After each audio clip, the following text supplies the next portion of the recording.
All right, we just posted the Charlotte Hornets off-season guide. You can find that on ESPN. We'll do a video like we'll do with all teams that either enter lottery or have been eliminated. Charlotte is done. Um, I would say to use the word disappointment and embarrassment, it would be an understatement. And I think the people in Charlotte are fortunate that their off-season article was written earlier this week. If I had written it during the game, it would have been a bloodbath because between last year against Indiana, where you got your doors blown off and you were non-competitive in this game, you just felt that there was no sense of urgency across the board here. And is that youth? Is that because you have a 20-year-old point guard in LaMelo Ball? Was it youth because of Miles Bridges, who showed such a lack of maturity this game and winds up getting thrown out at the end? Is it a flawed roster?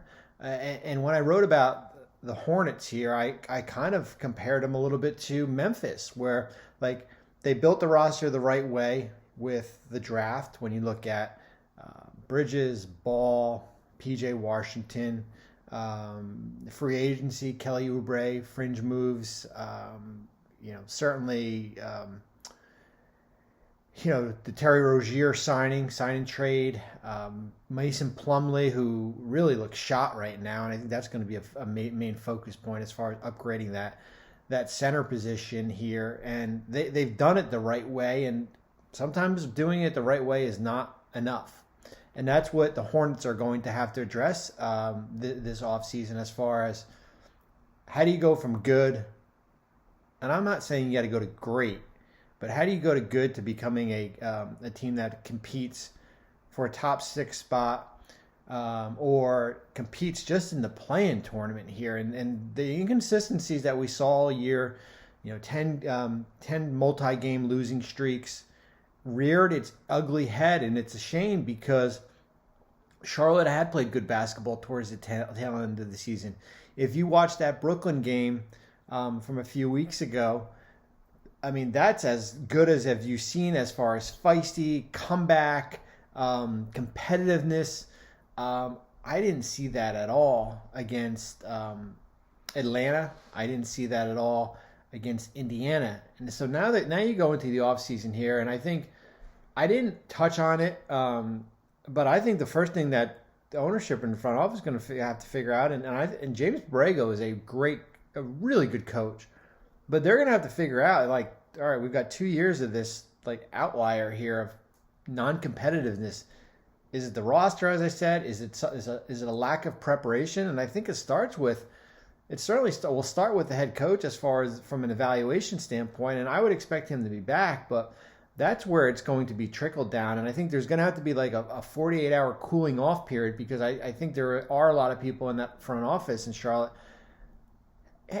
It's one thing to lose, but to get embarrassed like the Hornets did the last couple years is another thing. And it's non-competitive. And so when you look at the Hornets in the offseason here, it's going to start with as far as what Miles Bridges.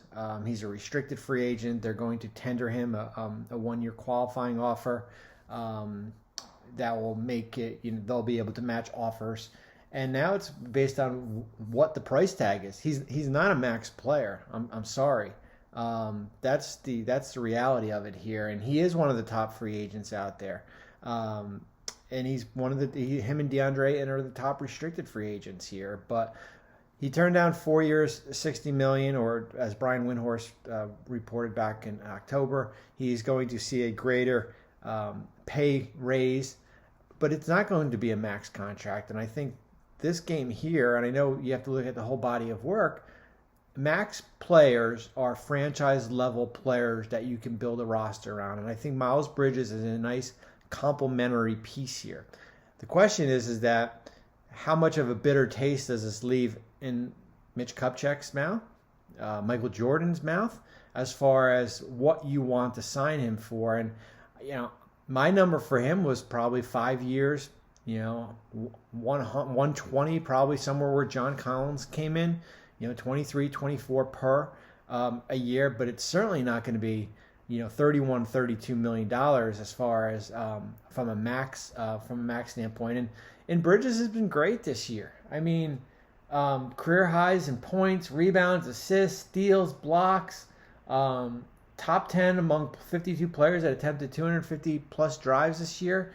I mean, he's had a career year here. So it's almost like a player that has a great college career and then flames out in the NCAA tournament. So you have to look at the whole body of work here and not talk off emotions. But for me, he's not a max player. He could have gone out and scored 40 today, and I still would have thought he was a max contract. He wasn't a max player. So that's going to be the first thing that they have to figure out here. And Charlotte's not a cap team. There are only 5 or 6 there. The Bridges cap hold puts them over the cap. They've got some non-guaranteed contracts with Kelly Oubre and Mason Plumlee. I would think both guys would be back because they're on expiring contracts and they're tradable assets. Although Plumlee, as I said, like the upgrade in Charlotte's going to have to be at the center position here. The upgrade internally has to be another year of development for LaMelo Ball, because LaMelo Ball in these playing games has not been good at all. Really passive. He's basically treated this like it's a as I said, like a mid-October matinee preseason game here. So I'm disappointed in his performance here. So Miles Bridges, figure out what the non-guaranteed contracts are partial of Oubre, Plumlee. I mean, the expectation is that they're going to be back. As far as you're an over-the-cap team. Another thing is, what do you do with P.J. Washington? He's rookie extension eligible. You don't have to do anything. The Charlotte defense, let's throw this game out the window. With when Washington started, towards after Hayward got hurt, they were top 10 in the NBA in defensive efficiency here. So how do you look at what Washington did, how he fits in, and you extend him? He basically comes off the table as far as from a trade asset standpoint. And I said it before and in one of these prior videos here that when you're extension eligible and you're not a max guy, you're not going to your deal's not going to be done until mid-October. The only player that's happened with is Robert Williams of the Celtics. So it's usually max or nothing in the beginning, and then eventually turns into both sides reaching an agreement right before the start of the season. And I think for PJ, what's his number? 14 to 15.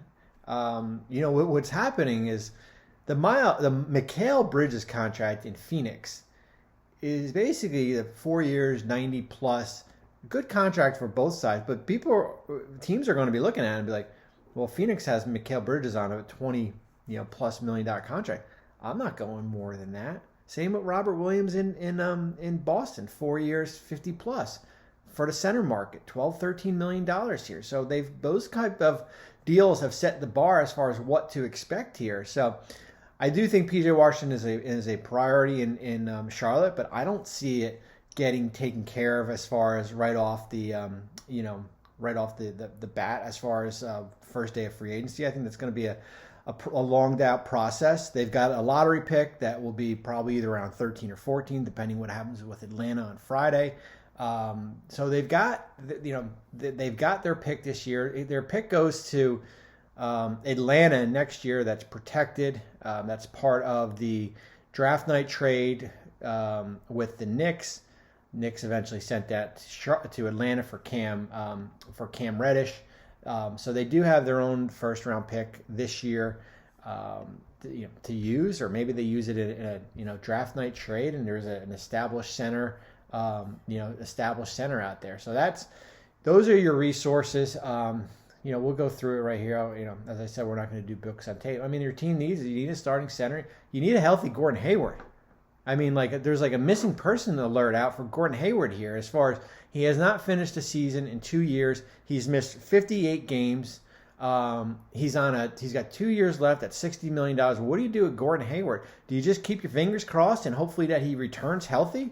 He's dealing with a foot injury here, and I hear Zach Lowe had mentioned, maybe it's Russell Westbrook, and I was really down on it yesterday. And I said, you know what?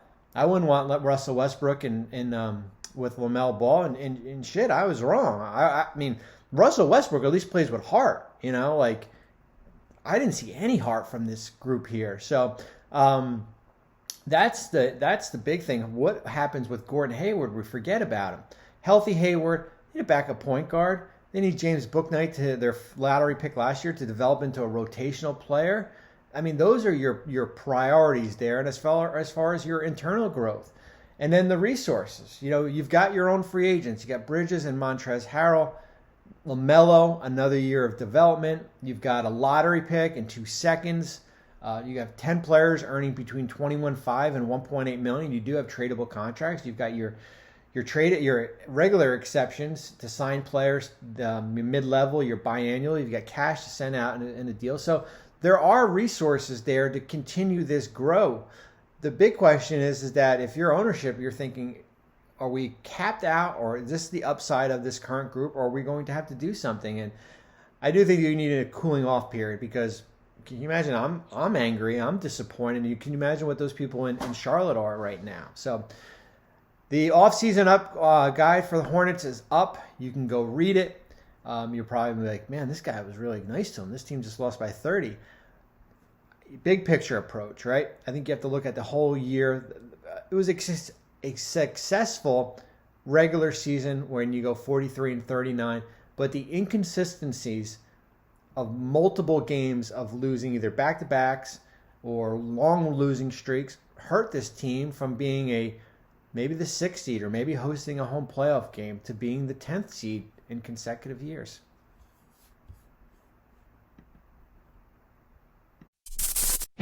Thanks for watching ESPN on YouTube. For live streaming sports and premium content, subscribe to ESPN+.